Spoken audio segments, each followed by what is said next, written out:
Good afternoon, everyone. This is Sadia Zafar from HRAI, and I would like to welcome you to today's session on the importance of customer experience during COVID-19. Today's presenter, Jim Vicente, President and founder of Creative Sales Solutions, will provide you with 5 key skills you need to deliver an outstanding customer experience now and in the future. A little bit of housekeeping. Please be advised all the lines are muted. You will notice on the control panel of your screen a link to ask questions. You can ask questions at any time during the webinar. A copy of the presentation can be accessed from the handout section on your control panel, and the recording of this webinar will be sent to you following the session. Now I'll welcome Jim. Thank you so much. I'd like to welcome everybody to the program today. I'm going to shoot you a little video feed there so you can kind of see my smiling face and put a face with the voice. As was said, my name's Jim Vicente, and I help people become a superhero to their customers by sharing with them how they can provide an exceptional customer experience. And I want to start out and stress to you that today, more than ever, your customer experience is on center stage. How you treat people during this difficult and challenging time will be remembered forever. I want to stress to you that, customers may not remember that the service you provided in the past, but they'll always remember how you help them now during a difficult time.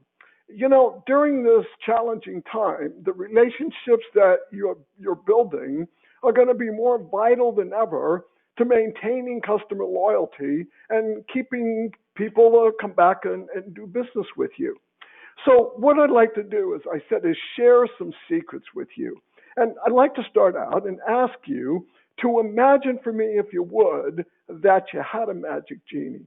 And this genie could share some secrets with you that would get customers and make your company where customers just couldn't live without your company.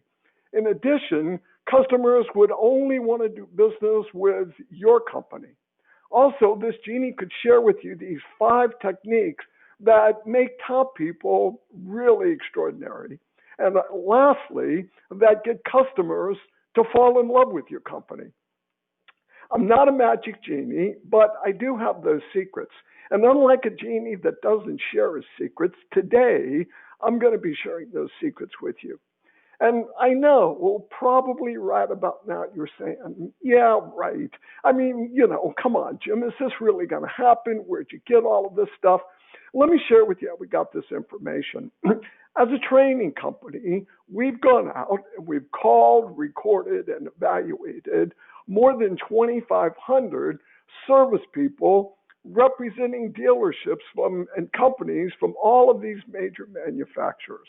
And one of the things we discovered was that there was a clear distinction in the methods used by the top performers as opposed to everybody else. It really wasn't so much that top performers were that much more polite and helpful. It was actually the techniques they used. And today, I want to share with you 5 secrets that top performers use that really provide this great customer experience. But before I do, I'd just like to give you some tips to really get the most out of the program today. The first thing I'm going to ask you to do is take the golden nuggets that I share with you, and I promise there will be golden nuggets, and do it the way you do things. I'm going to be the first to tell you, you're not going to use every technique you see here with every customer. You're going to have to use some judgment and some discretion as to what technique works best in what situation and with what customer. But no matter what you do or what you use, make it fit your style and your personality and do it your own way. I'm going to ask you to keep an open mind as we go through the program today. Some of the techniques you may look at and go, well, Jim, I don't know if that worked for me, or geez, I feel a little uncomfortable with that. What I'm going to ask you to do is take a look at what we're going to share with you today and give it a try and see what works and what doesn't work. If you feel something, is really beneficial, continue to use it. If you don't feel comfortable with it, you don't think it's working, then you don't have to use it. But I want to stress to you, What I'm going to show you today are proven concepts. As a training company, we've gone out and we've called, recorded, and evaluated more than 2,500 people, like I said. And we went back to the companies of the people we evaluated. And we said to the owners and managers, and we said to them, who's your best person? You know, who's the one everybody calls, everybody falls in love with, everybody wants to talk to. And we started listening to their calls. And what we did was we developed a training program and techniques based on what the most successful people do. So what I'm going to show you today, it's not some guru's idea how you should handle a customer, or some factory's idea how you should handle a customer, or my idea how you should handle a customer. What I'm going to share with you today are the techniques used by the most successful people in North America. I am going to ask you to give this stuff a try. You know, put it in play. Take some chances, and go out and start doing these things. And I think you'll truly be amazed at the results that you're going to get. So what I want to share with you today are 5 simple things, and here's our agenda. The first thing I want to do is I want to share with you how top people make it easy for the customer to do business with them. We're going to look at what are some of the things they do to make it easy. How do they make it easy to do business with them? The second thing is we're going to look at knowledge. How much they know about their customers. How do they find out that information about their customers? What effect does that have when they really know about their customers? The third thing is immediacy. We're going to look at how do you determine the urgency of the situation for the customer. You know, is it something that's down that they need to be fixed right away? You know, what's their situation like? What are some of the questions? What are some of the good diagnostic questions that top service people ask to really find out the immediacy and urgency of the problem for the customer? A big one is product knowledge. We're going to look at how the top people possess tremendous product knowledge about what they're doing. And how did they get that product knowledge? What did they do? And then the last one is focus. They focused on providing an exceptional customer experience. And what is that really? I mean, what is an exceptional customer experience? You know, a lot of people think that it's just customer service. We're going to look at there's a huge difference between customer service and customer experience. So let's jump in and take a look at easy. How did they make it? How do top people make it easy for a customer to do business with you? One of the biggest truisms I want to share with you is the easier you can make it for a customer to do business with you, the more business they're going to do with you. It's just that simple. We've all had those situations where you called up, you had to jump through a bunch of hoops, you had to do a bunch of different things. It was very difficult, very awkward to do business with a company. And what happened? We just didn't want to go back. We just didn't want to really, do business with that company again.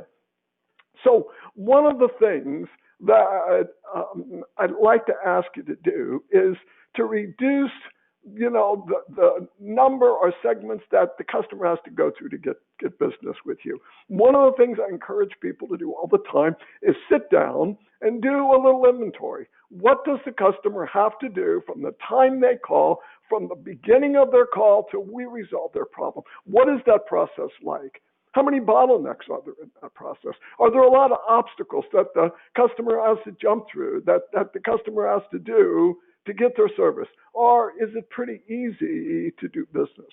This self-inventory, you will be amazed at what you find when you'll just sit down and say, from the beginning to the end, what steps does the customer have to do? When they call up, who do they talk to? How long does it take them to get transferred? If they have to get parts, how long does it take us to get parts? How long does it take us to get a service person scheduled to come out there? How long does it take them to deal with us if we have a problem? You'd be amazed at the complexity of many of the processes that we have that we don't even realize. We do a lot of audits with companies, and we'll ask people, why do you do that? Number one answer is, well, geez, we've always done it like that before. Well, maybe that's not the best thing to do. Another thing at making it easy to do business is don't pass the customer around. Customers hate this. One of the big things we see when we call up to evaluate companies is we'll call up and, we'll ask for service. We'll get maybe a receptionist on the phone, that maybe we'll get a service coordinator on the phone, that maybe we have to, maybe we have to talk to somebody in parts before we get the parts price to get the service. The more you pass the customer around, the more difficult it becomes for the customer to do business with you. Many companies have what they call a customer service advocate. They have one person, customer calls up, no matter what the situation is, they talk to that one person, and that one person is assisting in helping them solve their problem. Another big one is give the customer alternatives. Are we making it easy and giving customer alternatives? Are we giving customers alternatives and times that we can come out? Or are we just saying, well, we can be there Wednesday at 10 o'clock? Top people that we evaluate will say, I have Wednesday at 10 o'clock or Tuesday morning at 9 or Thursday afternoon at 4. So they would give the customer these different alternatives to, pick the service time that's best for them.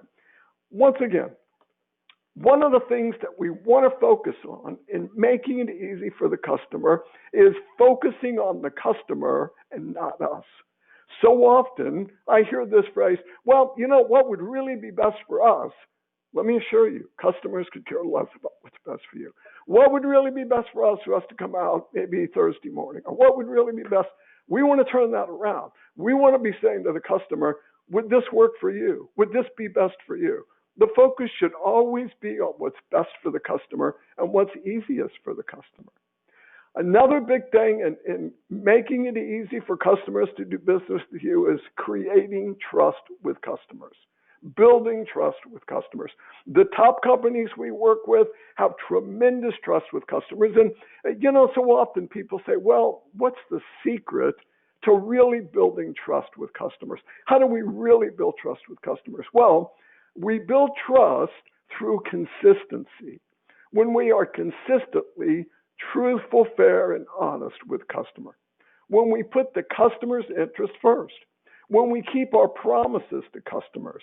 When we deal with customers in a positive manner. When we consistently show competency with customers. And most importantly, when we prove to customers that we're not going to hurt them. We're not going to take advantage of them. We're not going to overcharge them. We're not going to, promise them things. We're going to be there when we're not going to be there. We're going to keep our word. And the key is to this consistently. When customers can expect a repeatable and enjoyable experience with you, when you're truthful and honest, when you do these things, these are the things that will create and build trust.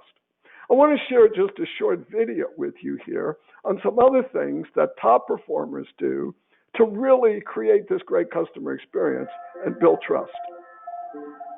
After recording and evaluating more than 2,500 plus employees, we have found it's not one extraordinary thing top performers do that separates them from all of the others.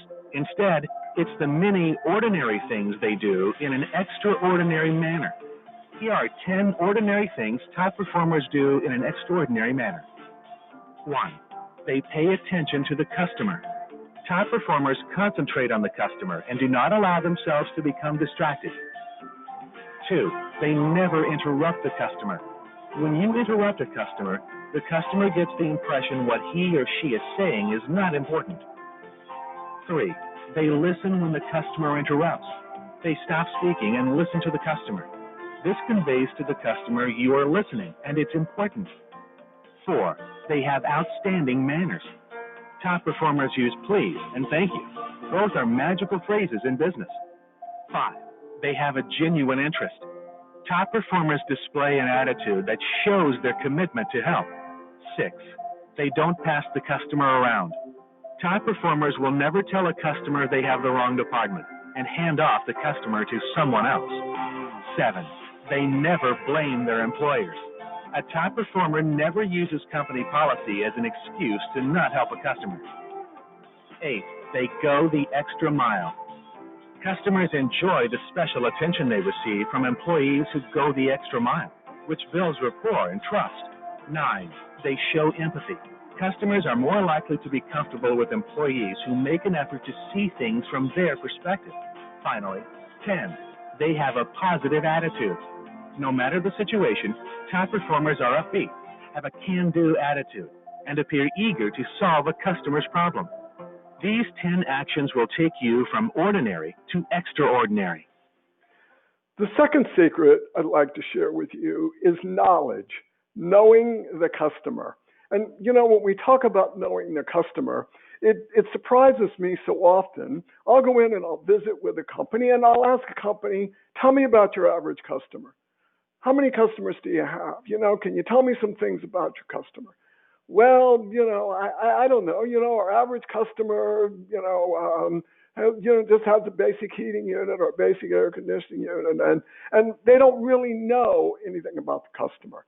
And I'll ask them, do you know your customers' names? And one of the biggest things that we found, and we'll talk a lot about this afternoon, is knowing the customer's name and using the customer's name during the call. And we're going to look at the importance of that, and I'm going to give you some techniques of getting customers' names and how you can get customers to gladly and willingly give you their name and to find out about the customer.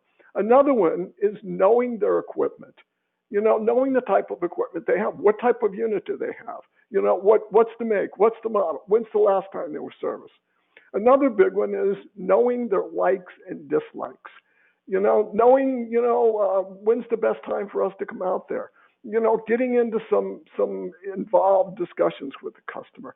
And last one is knowing the customer's knowledge level. In other words, how knowledgeable are they about their equipment? Are they just total novice? Are they brand new? Somebody that just bought a home? Are they in a company? What is their knowledge level? Now, oftentimes, people will say to me, well, Jim, all of this is great, but how do you find out this information? And it's simple. We do that by building rapport with customers and creating great relationships with customers. And I want to share with you the secret to really getting to know the customer and really building great relationships with customers. So often, we have this misconception of the way we build great relationships with people is to tell what I like to call the how great I am stories. All of the things I did over the weekend. My kids did this, they won this tournament, they were in the soccer, they were in this hockey game, they did this, and talking about us all the time. Let me assure you, nothing could be further from the truth. You want to build great relationships with customers, you want to get to know your customers, start asking your customers questions. Start asking them questions about them. Ask them about their day. Ask them about their job. Ask them about their kids. Ask them about what they do on the weekend. Ask them what they like to do when they're not working. Ask them what they do, for social activities. When we start asking people questions about themselves, because everybody loves to talk about themselves, now we start getting really good information that we can use. The key is when we get this information is to take good notes. Many companies we work with have computer systems with their CRMs where there's a notes section in there so that every time that customer comes up, they can see the notes. And they'll write in their notes. They'll write in there things that they do, names of their kids, names of their spouses, so that they can talk and build these great relationships with customers. These are the things that go the extra mile, that really create this great customer experience. So when we're talking about knowing the customer, we know the customer because we've asked questions about the customer. We're talking to the customer about them, their likes and their dislikes. The third secret is immediacy. Now, immediacy has to do with what's the situation here, and so often one of the things we see so many people fail to do is they fail to ask what we like to call good diagnostic questions. So what are some good diagnostic questions? And surprisingly enough, one of the ones you would think would be a common question that everybody would ask is the equipment currently down? What's the situation? Is the equipment currently down? But you would be amazed how often we'll call up, we'll ask for service, and nobody will ever ask, is the equipment currently down? And how will they do that? What they'll do, we'll call up and we'll say, well, we've got a problem with the heating unit, furnace, we've got a problem with the air conditioner, whatever. And they'll say, I'll be more than happy to help you. Can I ask you a couple of questions? And then they'll say, can you tell me a little bit about what's going on with the unit? And then they'll say, do you know the model? If they need the serial number, they'll ask them the serial number, that type of thing. And then they'll say, well, let me ask you, is the equipment completely down? Now, what this does is a couple of things. Number one, it shows the customer we're concerned about the severity and the urgency of the problem for the customer. And number two, it gives us good information to know, well, are we going to have to overnight parts? How can we fit this in our schedule if this person's down? Do we prioritize people who are down to people that just maybe need general maintenance, which many people do? The second big thing is to show the customer you understand the importance of the urgency of the situation, that we have some empathy for the situation, that we can say, geez, I'm really sorry. I can understand how difficult this is not to have the furnace working in the middle of winter. I can understand how uncomfortable this can be, and we're going to do everything we can to get this thing fixed for you, to get you back up and running, to get your equipment back up and running, and to get you taken care of. The big key to immediacy is what top people focused on. They didn't focus on making the sale. They didn't focus on getting the parts. They focused on solving the customer's problem. Let me share with you one of the biggest secrets in customer experience, and that is this secret right here: focusing on solving the customer's problem. Many people focus on making the sale or worry about hitting their numbers. Let me tell you an amazing thing. When you focus on solving the customer's problem, you don't have to worry about sales, because sales is the byproduct of solving the customer's problem. When we focus on solving the customer's problem, sales issue goes away. We don't have to worry about that. We don't have to think about that anymore. So when we can focus on solving the customer's problem by putting ourselves in the customer's situation, thinking, having a little empathy, thinking, geez, if I were in this situation, how would I feel? What would I like to see happen? You would be amazed the impact this will have on your customers, because customers feel this. This comes across. Customers know this and feel this and see this. So immediacy is a critical factor when we deal with customers. The fifth thing, and one of the fourth thing is critical here, is product knowledge. Do we and our people, do we have really good product knowledge?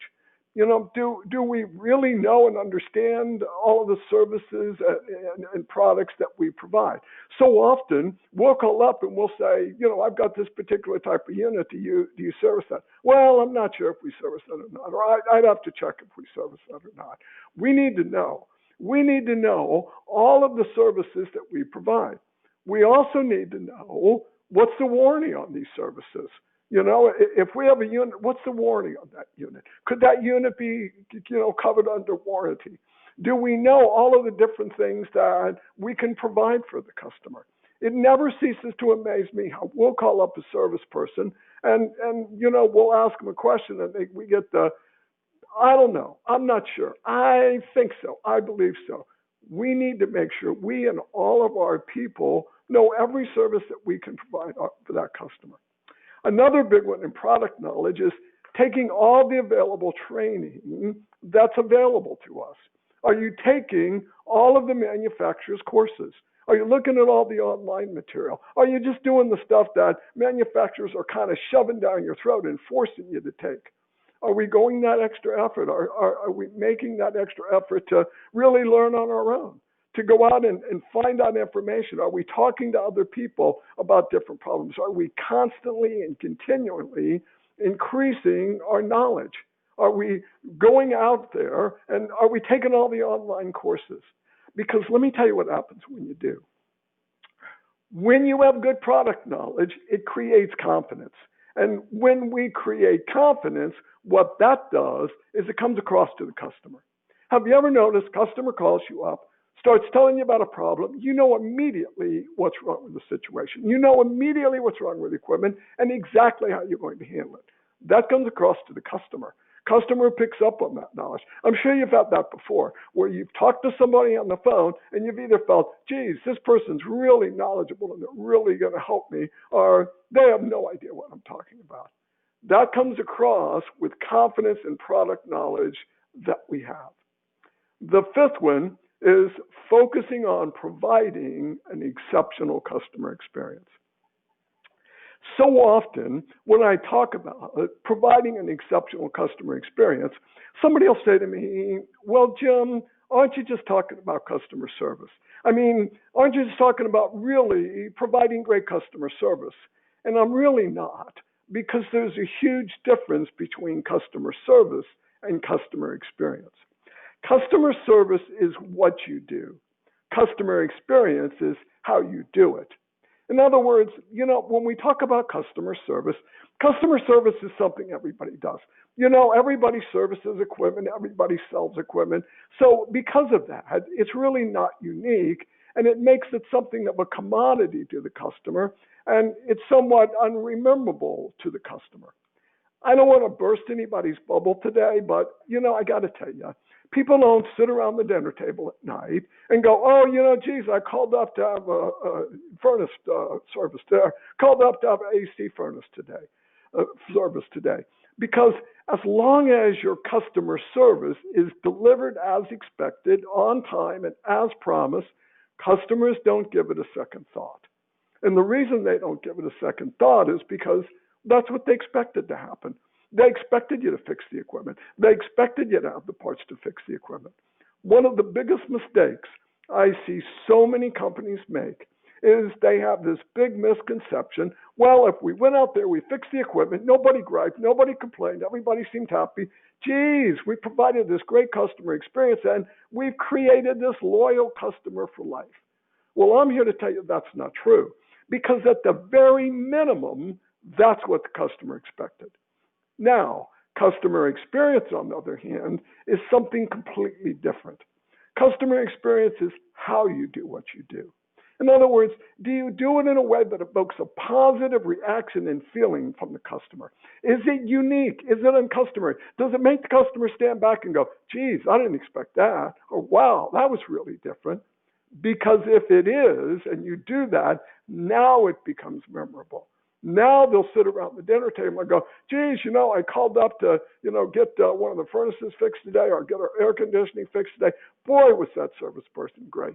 They were really interested in helping me solve the problem. They weren't trying to rush me off the phone. They were very interested and sincere about the problem. And when we do this, when we create this great customer experience, it creates a need in the customer to have that behavior repeated. They want to continue to do business with us. They want to continue to work with us. They want to continue to do business because they like doing business like that.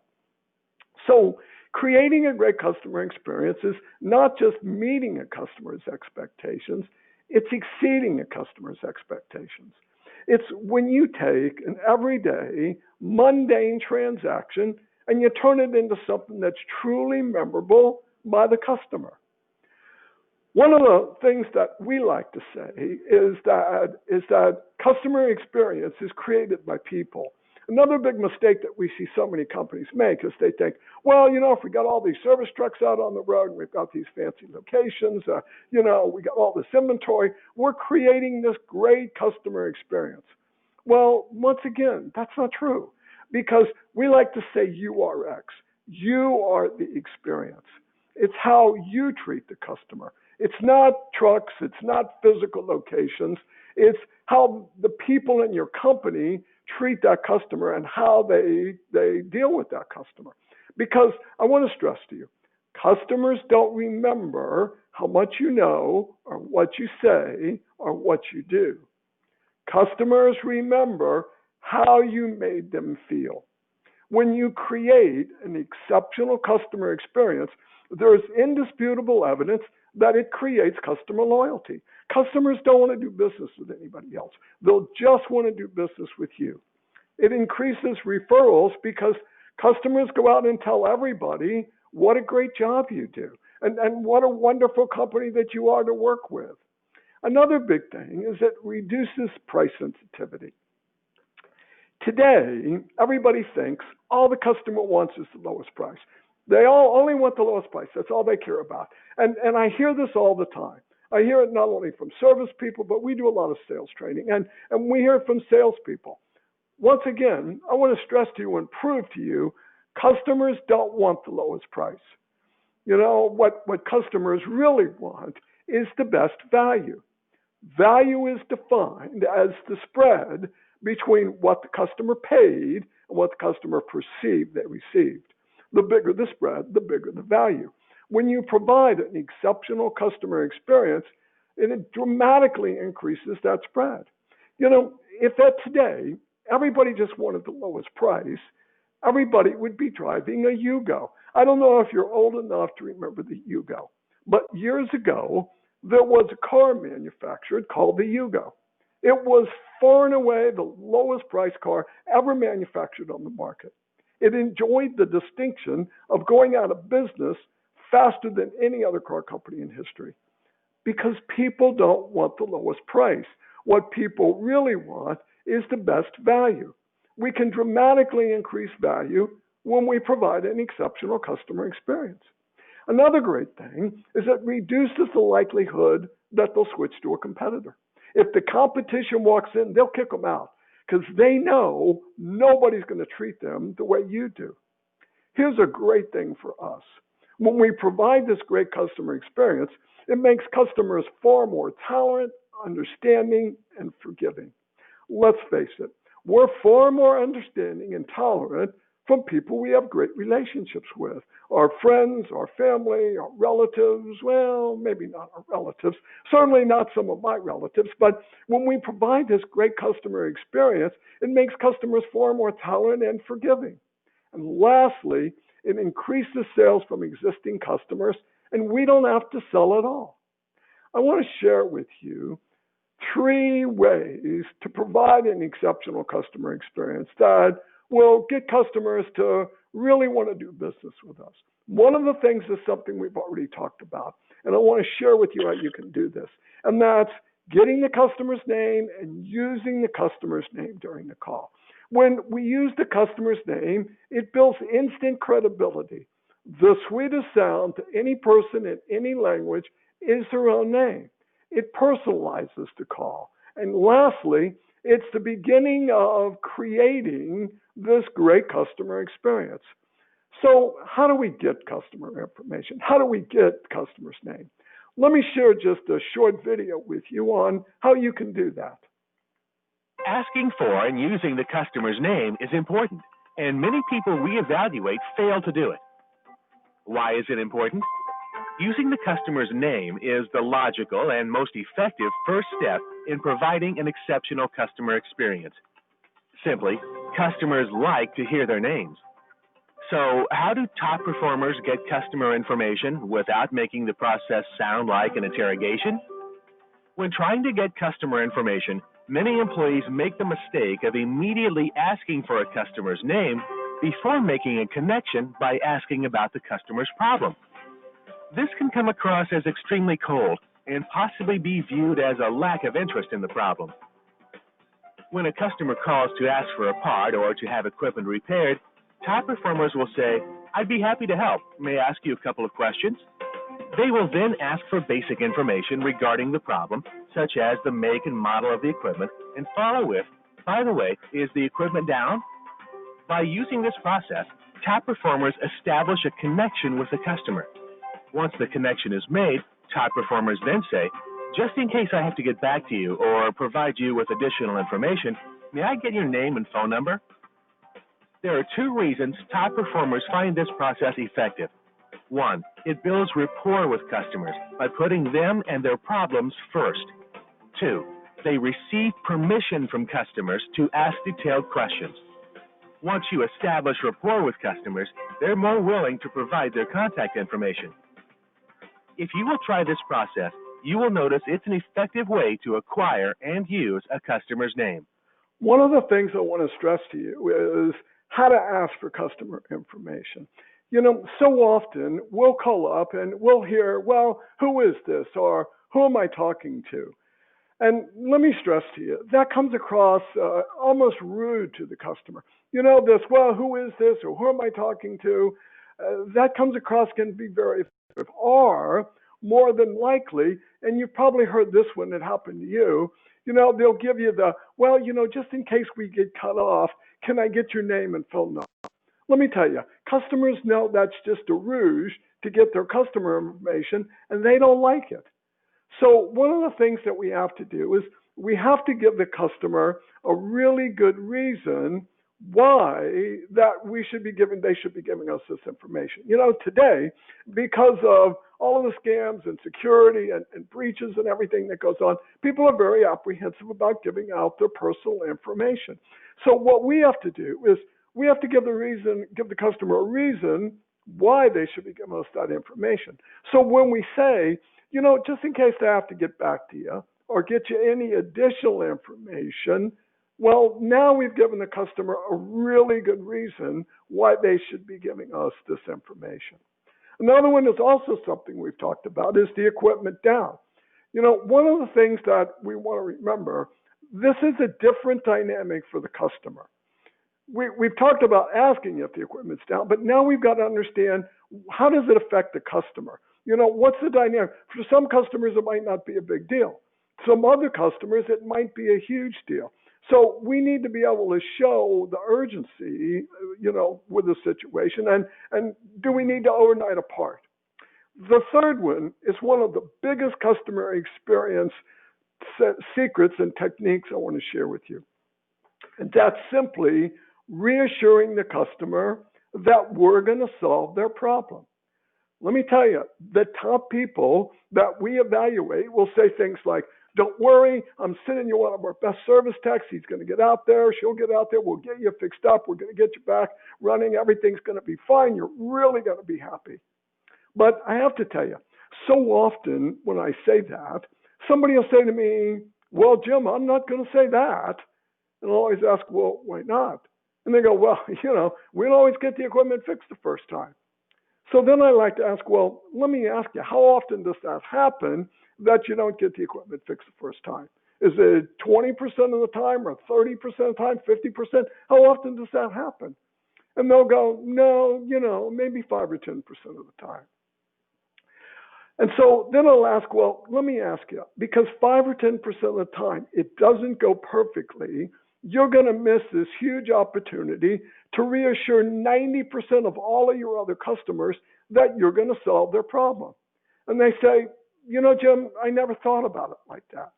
We want to remember, customers come to us because we're supposed to be the professional. We're supposed to be the expert. They're not looking to hear, well, geez, that's a new one on me. Never heard anything like that before. Never seen that type of unit. Geez, never got any training or information on that before.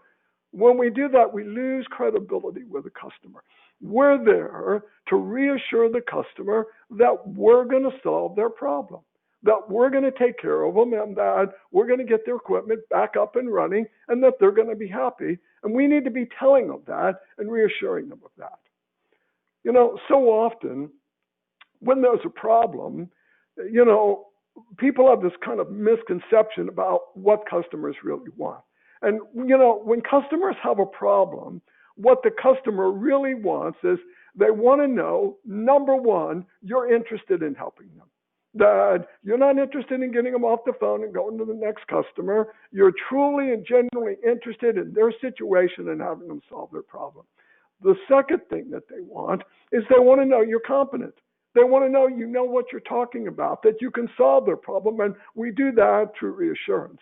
And thirdly, they want to know that you can solve their problem. And the way we do that, once again, is by reassuring them that we're going to solve their problem. We do that by letting them know we understand the problem. And we do that by repeating to them. So the thermostat's not coming on, or it's not coming on, there's nothing on the thermostat. We are asking them these good questions to show that we have confidence, that show. Another one is we show confidence in solving the problem. That we're, once again, don't worry, we're going to get this taken care of. We show confidence through our product knowledge. We show confidence through the questions that we're asking. Another thing is we want to reduce their fears and their outcomes. We want to be able to show the customers that we're genuinely interested in helping them. One of the biggest things that we want to do in really creating this great customer experience is showing customers how much we appreciate them. In a recent customer satisfaction survey that was conducted, people were surveyed that left a company and went somewhere else. The main reason that they left was not because of price, not because of quality, because they didn't feel that they were appreciated. And the reason they didn't feel that they were appreciated is because no one told them they were appreciated. The top people that we evaluate will say things to customers, they're good customers, like, hey, I know I don't say this enough, but thanks so much for letting us service your equipment. We really appreciate it. Or hey, I know we kid around a lot, but we really value you as a customer and we really appreciate your business. Let me assure you of one thing. If you don't show customers and tell customers how much you appreciate them, somebody else will. And when they do, they'll steal your customers. So we want to make a concerted effort to tell customers how much we really value them and how much we really appreciate them. Now, you might think it's corny. You might think it sounds corny to say that to them. But let me assure you, let me tell you who's not going to think it's corny, and that's customers. And when we show appreciation to customers, it shows that we're genuinely providing a great customer experience. Speaking of providing that great customer experience the way we do, I'd like to show you just another short video here on why we should be providing a great customer experience. The quality of a customer's experience in dealing with you should be your main goal. It's all about putting the customer at the center of your business, and companies with employees who do this have a distinct competitive advantage. In addition, parts and service people who elevate their customers and focus on solving problems gain a wonderfully disruptive competitive advantage because they increase customer loyalty, retain more of their existing customers, and create strong customer advocates. Here are 5 benefits of boosting your customer experience skills. Providing an outstanding customer experience builds loyalty. When a customer has the expectation of a reliable, repeatable, and pleasurable experience with you and your dealership, their loyalty increases. Well-executed customer experience encourages customers for life. Customers for life have lasting value, ensure the profitability of the dealership, and boost job security. Thoughtful customer experience creates customer advocates and evangelism. Customer advocacy and evangelism act as turbo boosters on social media networks and other communication channels that elevate the voice of customers and generate referrals. Customers are more demanding. Service standards keep rising. As more and more companies deliver better and better service, customers become more demanding and their expectations grow accordingly. A great customer experience recognizes the new, powerful role of the customer. The power of today's customer is greater than ever. Over 50% of people will not do business with a company that provides a poor customer experience. Who customers do business with is based on how they feel, not price. The role and influence of the customer have changed dramatically because of social media, online communities, and the ability to spread the word to thousands of people instantly. So there's a lot of great reasons why we really should be providing an exceptional customer experience and why customer experience is so much different than customer service. I'd like to close with a special offer for all HRAI members.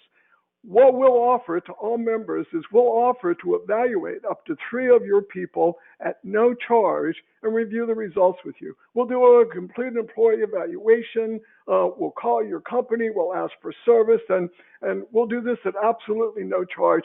And it's a great way to really find out the level of customer experience that's being provided by your company. And I'd like to open the floor up for questions now for anybody that might have a question about anything that we've covered or a question that we haven't covered. So just any type of questions for anybody. Thank you, Jim. So we have a couple of questions. One of them is, okay. How can I ask the customer for the order without sounding pushy? Okay. One of the things that we discovered is so often people won't ask customers for the order because they have this assumption. They just assume, we've asked hundreds of people, why didn't you ask customer for the order? And they said, well, I assumed if they wanted service, they would tell me that they wanted service. Well, let me assure you, nothing could be further from the truth. We need to be proactive. We need to ask customers for the order. And the big way, the simplest way, and the most powerful way to ask for the order is to have what we like to call a paradigm shift. A paradigm shift is how you look at something or think about something. And that is to stop thinking about asking the customer for the order to make a sale and ask the customer for the order to help solve the customer's problem. So just at the end of the call, just something like, well, would it be helpful if I went ahead and scheduled someone to come out there? Notice we're talking about, would it be helpful to the customer? Would you like for me to go ahead and open a work order on this for you? Would you like for me to put this into progress? Would you like to move forward with this? We always want to focus on would you like for the customer as opposed to, well, what's best for us is we could come out on Wednesday. So when we're asking customers for the order, we want to solve the customer's problem. Just start thinking about, how can I ask to help this customer and help solve the customer's problem? Okay, what are some good diagnostic questions top people ask customers? Kind of like some of the things that we said in the program here, one of the big things we fail, as I mentioned, that people fail to ask them is, what's the urgency? Is the equipment currently down? And they'll ask things like, can you tell me a little bit about what's going on? Is the unit making any noise? They'll start asking them questions about what are some of the things that are happening, as opposed to just sending the tech, sending a tech out there. Can you tell me a little bit about, have you had this problem in the past? How long has this been going on? Those are just some of the top things that we see people ask. Okay. You say that we should use the customers' names. So what's the best way to remember customers' names? It's kind of funny, we as people just don't seem to be wired to remember customers' names. I don't know, there's just something about it. So one of the tips that we found is, the minute you get the customer's name, their first name, write it down. Writing crystallizes thought and memory. The minute we write that customer's name down, now it starts to make an impression. The second one is to try to use the customer's name at least 3 times during the call. And you can easily do that without making it sound forced or fake or phony, just by simply, well, John, can you tell me a little bit more about what's going on? Or, John, would you like us to go ahead and get somebody to come out and take care of this for you? To start trying to use that customer's name at least 2 or 3 times during the call. And if you write it down, it'll really help you remember it. Okay, and this is the last question. What is the best way to get employees to provide an exceptional customer experience? Okay, one of the things that we as managers, mistakes we make is we'll hire somebody and we'll have a lot of assumptions. We'll assume that person's going to ask for the order. We'll assume that person's going to go the extra mile. We'll assume that person's going to provide an exceptional customer experience, when we've never really given them any training or development as to how to do that. And the key to this is truly not training, but development. And what I mean by that is, there's a huge difference between training and development. Training is, you send somebody to a class, and you think that one-time class, they're going to remember it for the rest of their lives. But people don't learn that way.